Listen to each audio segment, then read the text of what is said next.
Welcome back, Trinidad and Tobago. Milka Sanatan is joining us, as well as we have Shana Alexander Benjamin, and we're talking about the culture of rape in Trinidad and Tobago. Now, this conversation stemmed from an issue that took place about a week ago, and I don't want to harp too much on that particular incident, because the fact is that it's not an isolated incident. These are stories that we hear all the time, but we also couple that with money, power, the perceptions of what's okay and what's not okay, the right to say yes, the right to say no.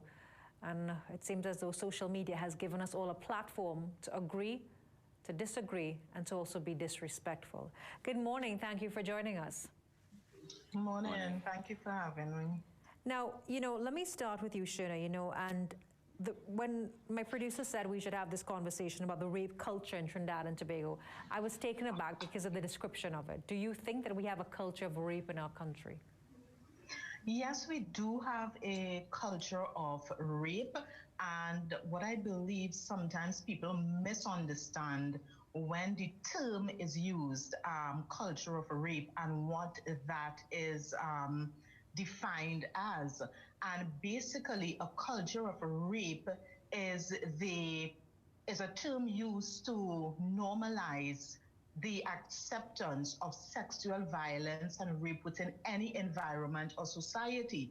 And this culture is enabled by unequal power relations, unhealthy cultural and social norms which drive attitudes, behaviors, and beliefs about sex, sexuality, and gender, contributing to the pervasiveness of the culture, condoning of sexual violence, blaming victims, and excusing the atrocious acts of perpetrators.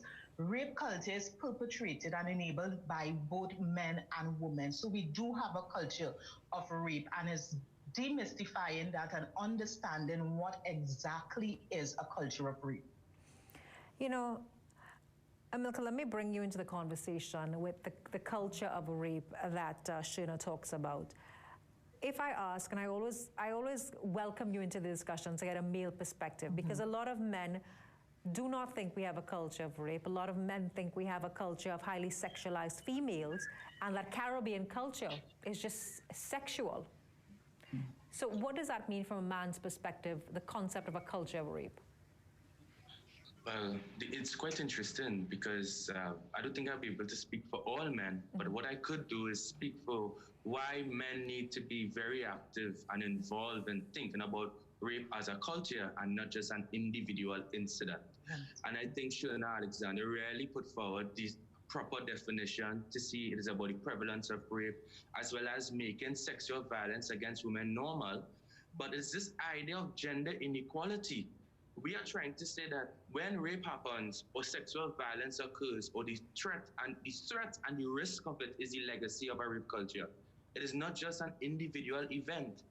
And yes, statistically, all men are not perpetrators of sexual violence. Likewise, all women are not victims of it. But the statistics show many women in their life will experience a form of sexual violence. And that is why we are trying to say there's a rape culture that exists that gives social license to men to act in that way and creates an environment of risk and fear for women. And men need to understand that it is historical and cultural and not just an individual issue.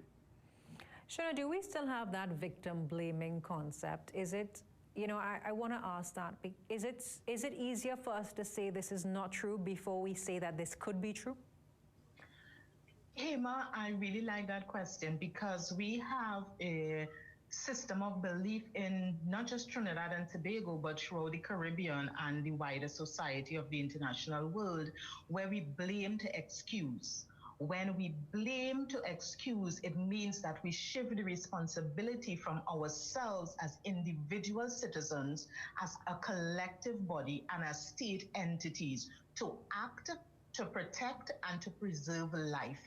And that culture of victim blaming is also embedded in the whole aspect of a rape culture. And Amilka said it great, that is a historical type of behavior, and it's not just a one-time incident, because violence against women and girls and violence on the whole occurs on a continuum of behaviors. And that blame culture is shifting the conversation from saying do not rape to saying do not get raped. So it's moving it onto the victim on it's because you wore a certain type of clothing, because you were out late, because you were in the wrong place, because you chose the wrong type of guy to go out with, because, and it's always shifted to the victim rather than on the perpetrator to take responsibility for their actions and for us as individual citizens to hold ourselves accountable, to say something and do something before the act of rape occurs, because there are so many small steps that we can do to prevent sexual violence before the actual act of rape occurs. Amilcar, looking at the conversation, tying this into power, money, and popularity, how does that change the narrative? Is it easier for us to believe rape I'm trying to phrase this in the most sensitive manner. Is it easier for us to accept the possibility of misconduct for, let's say, someone who's not powerful, not popular, not as socially connected as it is for someone who is? Perhaps. However, think about the victim with less power, less status, and less visibility to their case. And I think that is the thing. Sometimes we start to say that we are trying to bring down an important man, and if it was just an ordinary person, then we would have had a different attitude. That is part of our class bias in society, that when poor people are exposed to forms of violence, that is okay. That happens all the time. But when we have higher visible cases, there's a greater public anxiety, of course, because of a social familiarity. They are aware of the person more, and the positive attributes they may have had is now called into question. But you really pointed a very interesting thing about this idea of blame. If we blame women, you fundamentally saying they are bad women, either for lying or being a victim. The inverse is also true in that logic, that this is a nice guy and this is an innocent person. And that is why gender inequalities are so important in the way we have to think through it. Now, there's a elephant in the room, or the elephant in the Zoom, that we need to bring up here, which is, yes, male privilege, but there's an idea that justice leaves people behind. And there's a zero tolerance, I think, in the culture to say, don't lie on somebody to put them through hell, which is jail. We still need to be very cautious about that, because the same zero tolerance we have to lies and hypocrisy we must have for rape are being against rape and sexual violence. So we want justice. And if you think this person is a nice guy, then pray for them. Have a contribution and say, I really hope this person is a perpetrator, because if they are not a perpetrator, that next person is not a victim. But don't get involved in a public conversation to blame people who have been victims of this throughout time, and it happens now. Rape is not a small thing. It happens to students at the university I work in. It happens to young women in secondary schools. It happens to boys as well. And we need to be very clear and make sure that we always in defense of victims, might not be involved in this case, but throughout our country, to care for them and to be sensitive to their needs and trauma. Now, Shin, I want to ask you, I read this term the other day, toxic femininity, where, and it was actually a female writing the post, talking about it is always easy for women, or the easiest thing for a woman to do is use the rape card or the sexual assault card, and society tends to sympathize with the woman and demonize the man without knowing the truth. Is that another concern in this conversation? Hema, there are many aspects to the conversation, and that aspect of while there's toxic femininities, there are also toxic masculinities. And my ideology is, once someone makes a report of a rape, you start by believing.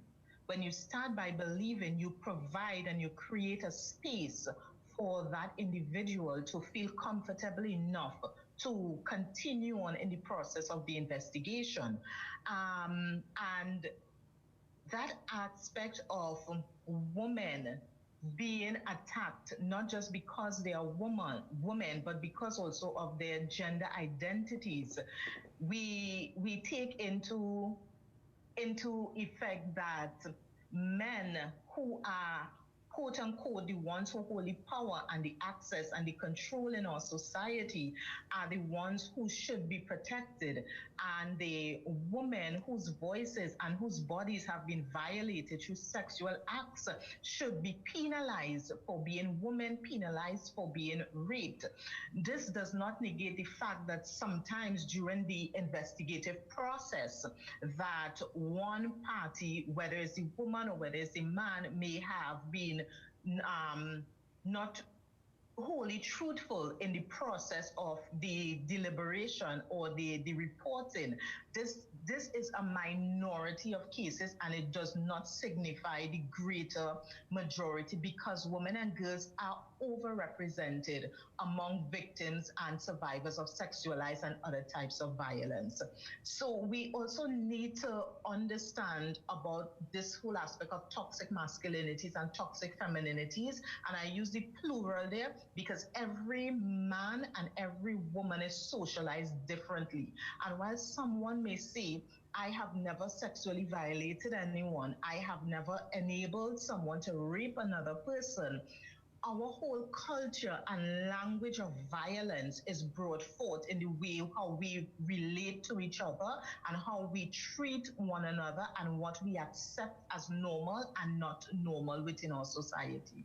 So that whole aspect of toxic femininities is like a conversation that is on its own, but it's also one that is included in this topic of rape culture.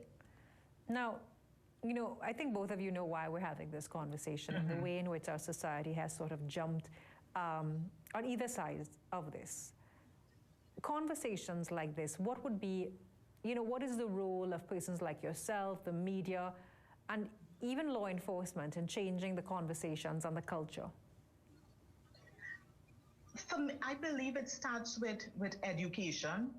It starts with a comprehensive type of inquiry based learning and transformative change processes in that public education, where persons would now become critically reflective and begin to investigate their own biases, investigate their own attitudes, their context, and their behaviors, and to find out what is driving that.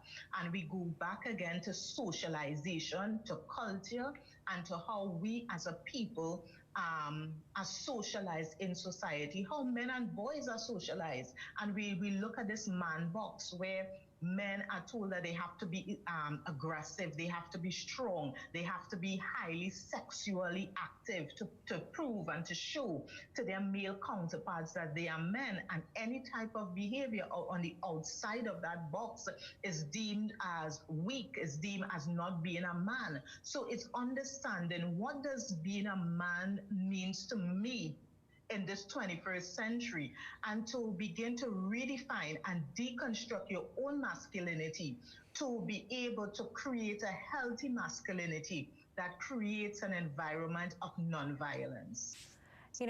Amilcar, let me also bring you back to the conversation. Looking at the culture that we have, and we're having a conversation as to whether it's a rape culture, highly sexualized, but when you have industries and you have the glorification of sex on the whole, how are the lines so blurred that people just don't know the difference between right and wrong anymore? Yeah, I think you raised a great question. Whether people know what is right or wrong anymore, I don't want to assume that people ever knew what was right and wrong. But this is a culture that really we need to, I think this is where the intervention I want to make.